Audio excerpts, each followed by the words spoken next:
Je suis venu à Palerme au terme d'un long voyage en plusieurs étapes, des allers-retours que j'ai effectués entre l'Italie et la France. D'abord à Milan, puis à Rome, puis à Naples, puis à Malte et enfin à Palerme afin de suivre les traces du peintre Caravaggio. Parce que ce sont les étapes de son propre voyage, de sa pérégrination. Et je voulais en fait, car ce peintre en fait a effectué un périple où il a laissé des traces derrière lui. C'est un peintre qu'on peut suivre, comme on peut suivre un artiste de graffiti. On peut le suivre à travers ses œuvres qu'il a laissées dans les différentes églises. J'ai voulu suivre son voyage pour lui rendre hommage. Il y a des tas de raisons pour lesquelles j'admire Caravaggio. En fait, c'est même certainement mon artiste préféré. Bien sûr pour l'usage de la lumière et du chiaroscuro, mais aussi pour la manière pré-romantique qu'il avait de renverser les valeurs en prenant pour modèle en fait des gens du commun, des clochards, des alcooliques, des prostituées, pour les représenter en saints, en héros, en figures mythologiques. Son sens de la provocation, on peut dire aussi le chaos de sa vie. Je pense que c'était un personnage passionné et fougueux qui remettait de beaucoup en fait les principes et les fondements moraux de sa période en question, une période assez similaire à la nôtre, une période obscure, dramatique, de persécution religieuse et d'intégrisme religieux, et qu'il remettait en question en fait toutes ces hiérarchies et tous ces cloisonnements moraux et politiques, ce qui faisait de lui un peintre révolutionnaire. Peut-être qu'on a aussi un même rapport à la société conflictuelle, peut-être aussi qu'on fuit quelque chose, qu'on a fui quelque chose l'un et l'autre, donc beaucoup de possibilités de s'identifier, mais les périodes sont très différentes.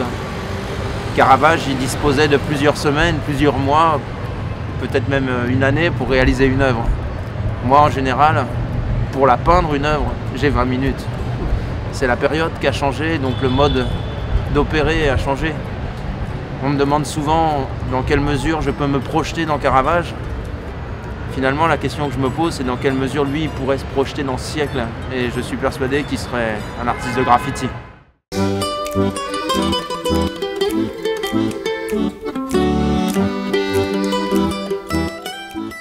On ne fait pas les choses en se disant tiens, si je peins ici, ça va rester plus longtemps ou je vais avoir plus de célébrité. Je fais les choses parce que je me devais de les faire. Je me suis engagé en fait, je me suis engagé en 2010 à faire le parcours de Caravage. C'est quelque chose que je fais pour les autres, mais aussi pour moi, pour ma dignité d'artiste, parce que c'était un projet qui est important à mes yeux. Donc après, la perception des autres, elle est toujours, c'est quelque chose qui nous échappe. Il y a des villes dans lesquelles je peins et mon travail est remarqué aussitôt. Il y en a d'autres où les gens sont moins attentifs. En particulier à Palerme, je suis particulièrement surpris de la nonchalance en fait des gens. Personne s'est arrêté pour me demander ce que je faisais. Personne. Pas une seule personne sur les 4 œuvres que j'ai peintes jusqu'à présent ne s'est arrêté en disant « mais quelque chose à faire ?» Non. Par opposition, en Norvège, je racontais hier, à Oslo, j'ai peint un jour un portrait sur une vitre brisée d'un magasin abandonné. Je me suis permis de passer la main derrière et de peindre quelque chose derrière la vitre cassée. Et une mère de famille très chic, très jeune, très éduquée, avec un grand sourire, est passée et m'a dit « c'est magnifique ». J'ai dit « merci madame ». Je croyais qu'elle était contente, elle m'a dit « oui, mais c'est illégal ». On lui a dit « mais vous savez, ça n'a aucune valeur, la vitre elle est brisée, et si on touche, elle tombe par terre, c'est même dangereux. Moi j'en ai fait une œuvre d'art, si jamais ça ne va pas, il suffit de remplacer la vitre ». Elle a appelé la police. Elle avait un grand sourire, elle trouvait que c'était magnifique, elle n'avait aucun doute sur le fait que j'étais un artiste. Elle a appelé la police parce qu'il y avait un rapport culturel à la transgression de la loi qui était extrêmement verrouillé, fermé. Ici, le rapport à la transgression, il semble complètement ouvert.